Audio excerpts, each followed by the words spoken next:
welcome back to Talk of the Town. I'm Kim Piazza. And I'm Phil Arno.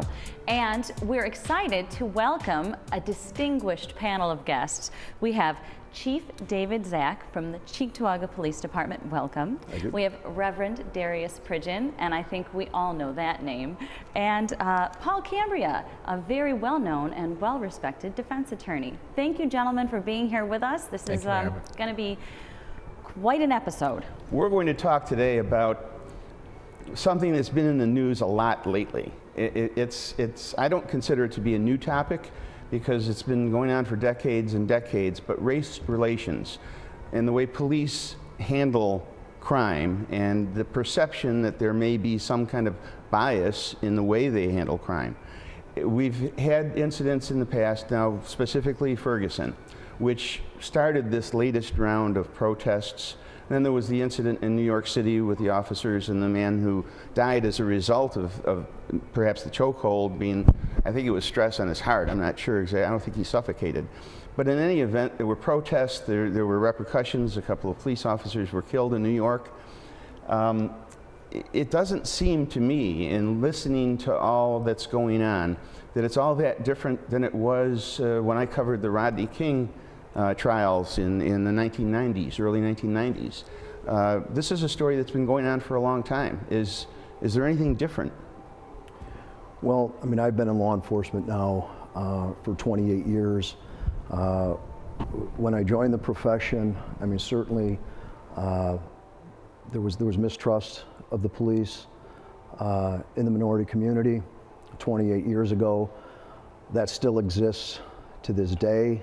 It's a problem that we've been dealing with for decades, and the solutions that we've tried, we still have much progress to make. From your point of view, is the perception that the police handle blacks differently than they handle whites, is that just a myth? I mean, your department deals with everybody because of their behavior, not because of their race. I'm assuming that's the way people are taught and expected to behave. Certainly that's the way officers are trained, but I mean, historically we know, especially when you're dealing with issues from years ago with racial profiling, we know, of course, that was not always the case. And for law enforcement, we've been suffering the repercussions of that now for a good long time.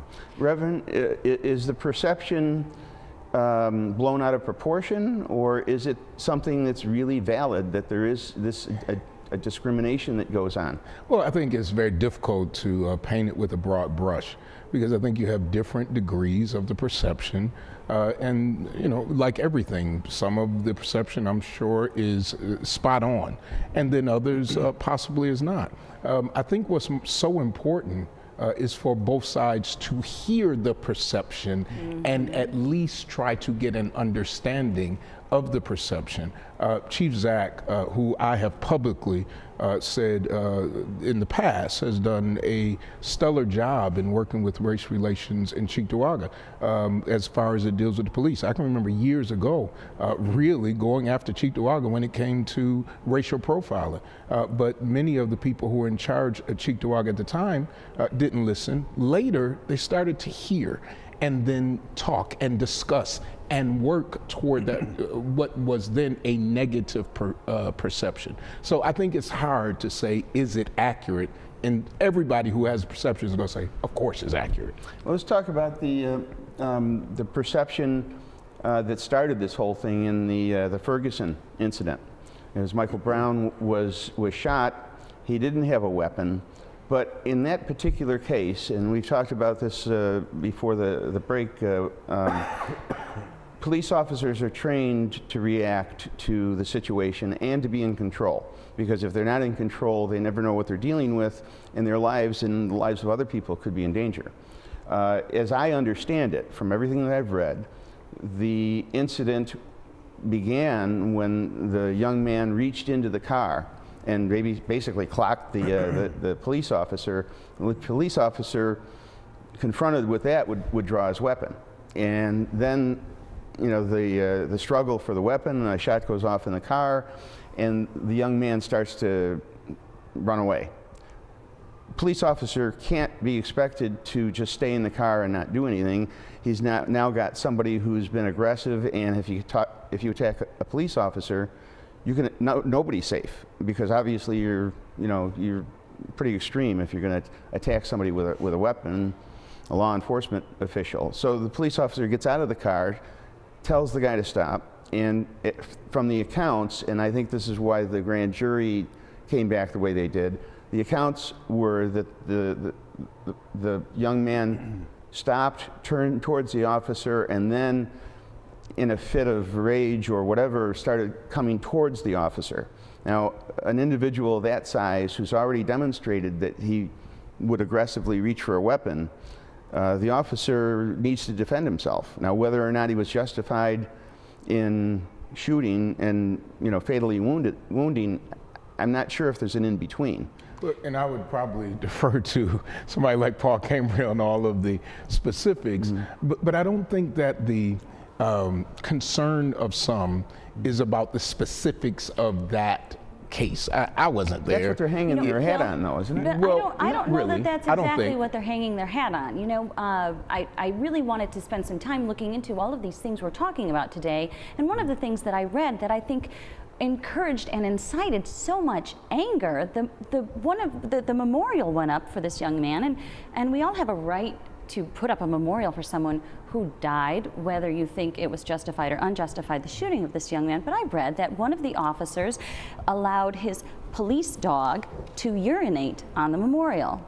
I read that one of the officers destroyed the memorial with his car, and that type of behavior incites. Look what happens. We're talking about people being violent, and then even both sides have taken a rather, at times, not all, but a stance of it's us against them. And Yeah. I think that is what breaks down communication. It's what breaks down progress. I think that what you see out of the protesters, especially in the Missouri situation, is that why wasn't there an investigation further past the grand jury? And like I said, Paul would know that much more than I. But that's what I think is that the kind of outrage that, why did it stop here at the grand jury?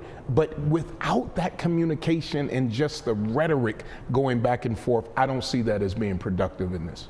Well, Paul, from what you've heard or read about the grand jury decision, a lot of people thought that was unreasonable. Now, you weren't sitting in the grand jury room, I wasn't sitting in there, but grand juries typically have a lot of latitude, and in the past it's been said that you can indict a ham sandwich if you wanted to with a grand jury. Came back with no charges. Was that expected? Was that unusual? Was it cause for people being upset? Well, first of all, I think you have so many issues floating around here. You start off with asking the chief about his department and so on. They're good and bad in every profession, whether police, lawyers, people in the media, pastors, whatever. Exactly, without a doubt. Jimmy Swaggart, all right? We go through that. So you do have people who would discriminate against certain individuals because of their religion, because of their color, whatever. It happens, all right? Is it the whole department? No, it's not the whole department. And I see this over all the years that I've practiced as a lawyer. The police come after my white clients just as much as they do my black clients. Sometimes you can get a little twinge there that there's something going on and there's a problem. That's one thing, and that's individuals. Then you move on to the next thing here, which is, the grand jury and all the rest of it. First of all, we have people out there who are creating a contest of black versus white. Al Sharpton, he's a race pimp. That's what he is. What he does is go out and sell his rhetoric based on exploiting a racial tension and heightening a racial tension. And so in Ferguson, look, if I were defending the police officer, I'd say, well, look, I'm sitting in my car, I'm there, not committing crimes and so on. This individual encounters me, there's a gun. Either he's going to get it and shoot me, or I'm going to keep it and shoot him, one or the other. And if he starts charging back to the police officer, that's a very defensible situation. Now, should it go past the grand jury? Why? Every single day, thousands and thousands of cases are heard by grand juries all over the country, and they're satisfied with the indictment or no indictment. It happens every day. In this case, because Sharpton and others have made it a black versus white thing, it's supposed to now go to the federal area. I'm defending some police officers now in a federal situation, as a matter of fact. I know what those circumstances are. I don't think that was an unreasonable decision by the grand jury there. He came back at the officer after having encountered him.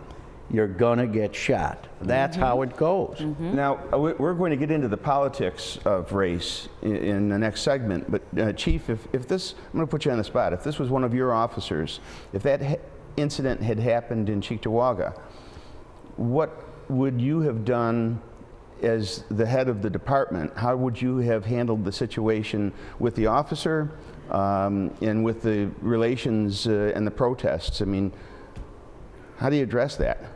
Well, I don't think anybody expected, you know, with the result with Ferguson, the response that came after that, a lot of that had to do with, I think, some very irresponsible media who stoked the fires. And so to anticipate that the protests and the violence would reach the level it did, it's very difficult to prepare for that.